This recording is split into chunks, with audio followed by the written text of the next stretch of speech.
toward the other ship. Others were suspicious and whispered that the crew must have some disease. Otherwise, why wouldn't the captain let them come aboard?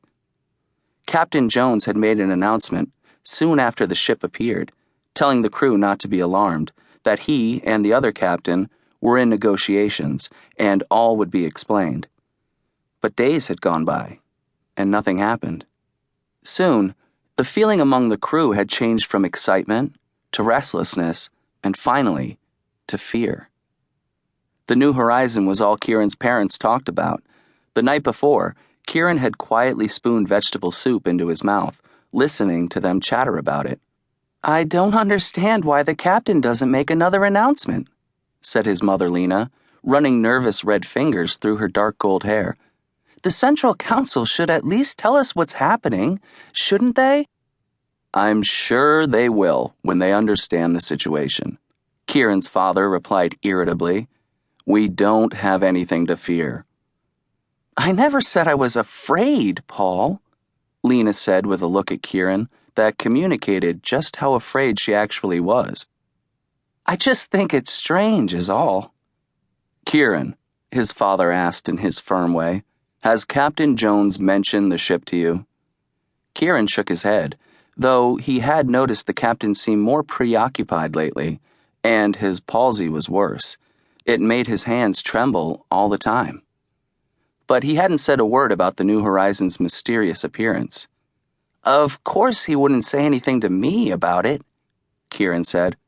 "Well," his mother said as she tapped thoughtfully at her teacup, "nothing explicit, of course, but—" "There was one thing," Kieran said slowly, enjoying the way his parents were hanging on his every word.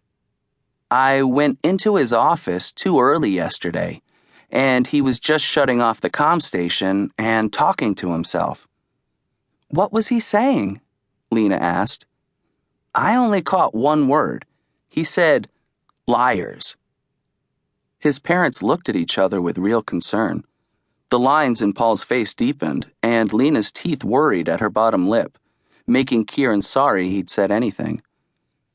Now, feeling warm and safe with Waverly, he decided he would ask today before his broadcast. The captain might not like his questions, but Kieran thought he could get something out of him. Kieran was, after all, Captain Jones's favorite. That was for later. He'd had a reason for asking Waverly to meet him here, and there was no sense putting it off, no matter how anxious it made him. He forced his breathing to quiet. "Waverly," he said, wishing his voice were deeper, "we've been dating a while now." 10 months, she said, smiling. "Longer than that if you count kisses in grade school."